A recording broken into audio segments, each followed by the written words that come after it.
சிவகங்கை மாவட்டத்தில் திருப்புவனத்தில் இருக்கு மடப்புரம். இங்கு வளைந்தோடும் வைகையின் விளம்பில் ஆக்ரோஷ அவதாரமாக நிற்கிறாள் பத்ரகாளி. ஒரு பிரளய காலத்துல முழு மதுரையுமே வெள்ளத்துல சூழ்ந்துருச்சு. அப்போ மதுரையை ஆட்சி செஞ்ச மீனாட்சி மதுரையுடைய எல்லையை காட்ட சொல்லி சிவபெருமான் கிட்ட கேட்டாங்க. அப்போ ஆதிசிவன் பாம்பு வடிவில் தோன்றி மதுரையின் 4 புறத்தையும் தன்னோட உடலால வளைச்சு காட்டியிருக்காரு. அப்போ பாம்போடைய படமும் அதோடைய வாளும் ஒன்றையொன்று தொட்டு கொண்டு நின்ற இடம்தான் மடப்புறமாகவே உருவாயிச்சு.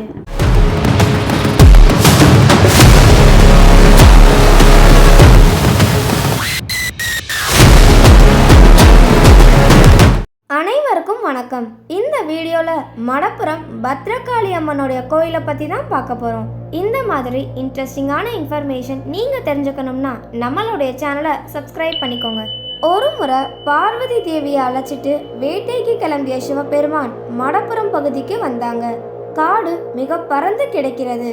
இதற்கு மேல் உன்னால் வர முடியாது தேவி, அதனால் நீ இங்கேயே இரு, நான் மட்டும் வேட்டையாடி விட்டு வருகிறேன் அப்படின்னு சிவபெருமான் பார்வதி தேவி கிட்ட சொன்னாங்க.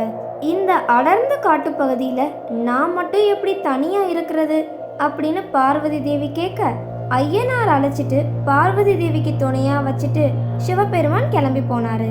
அப்போ பார்வதி தேவி, இந்த இடத்துல நான் இருக்கிறதால இந்த ஸ்தலத்துக்கு ஏதாவது ஒரு சிறப்பு கொடுக்க வேண்டும் சுவாமி அப்படின்னு கேட்டாங்க. அதுக்கு சிவபெருமான், இந்த இடத்துல இருந்து 3 மைல் தொலைவில் இருக்கும் வைகை ஆத்துல நீராடுபவர்களுக்கு காசியில நீராடியதை காட்டிலும் கூடுதலான புண்ணியம் கிடைக்கும் அப்படின்னு வரம் கொடுத்தாராம். அதுக்கப்புறம் மடப்புறத்திலேயே காளி வடிவில் தங்கினாள் சக்தி. சிவபெருமான் கொடுத்த வரத்தின்படி மடப்புறத்திலிருந்து 3 மைல் தொலைவுக்குள் வைகையில் நீராடுபவர்களுக்கு காசியில நீராடியதை காட்டிலும் கூடுதலான புண்ணியம் கிடைக்கும் அப்படின்னு இன்னைக்கு நம்பிக்கை தொடர்ந்துகிட்டு இருக்கு. காசு பணம் செலவு செஞ்சு காசிக்கு போக முடியாதவங்க கூட மடப்புறத்தை ஒட்டி இருக்கிற திருப்புவனத்துக்கு வந்து தங்களுடைய முன்னோர்களுக்கு காரியங்கள் செஞ்சு புண்ணியம் சேர்த்து கொண்டு போறது இன்னைக்கும் தொடர்ந்துகிட்டு இருக்கு. கோயில்ல ஒரு கூரை கூட இல்லாம நாக்கை துருத்தியபடி ஆக்ரோஷமாக நிற்கிறாள் பத்ரகாளி. காளியோடைய 2 பக்கமும் பிரம்மாண்டமாக 2 பூதங்கள். காளிய மனமுருகி வேண்டி நின்ற பக்தர் ஒருவர் எந்த நேரமும் உனக்கு பக்கத்திலேயே நான் இருக்கணும் அப்படின்னு வரம் கேட்டாங்களாம். அதுக்கு அவங்களுடைய பக்தியை மெச்சிய காளி அவரை குதிரையாக மாற்றி தனக்கு நிழல் தரும் குடையாக வச்சுக்கிட்டாங்களாம். தன்னை நாடி வரும் பக்தர்களை தாமதமின்றி காப்பாத்துறதுக்காக எப்பயுமே ஆயத்த நிலையில் நிற்கிறாள் பத்ரகாளி. காளிக்கு எதிரே உள்ள மண்டபத்துல நெய் விளக்கு ஏத்தி வழிபட்டு வந்தாலே நம்ம நினைச்ச காரியம் கைகூடி வரும். காளிக்கு பிடிச்ச காணிக்கை பொருள் எதுன்னு உங்களுக்கு தெரியுமா? அது எலுமிச்சப்பழ மாலை தான். மடப்புறத்தை சுத்தி உள்ள கிராமங்களில் யாருக்காவது கொடுக்கல் வாங்கல் பிரச்சனை வந்தா அவங்க பெரும்பாலும் கோர்ட்டுக்கோ போலீஸ் ஸ்டேஷனுக்கோ போக மாட்டாங்க.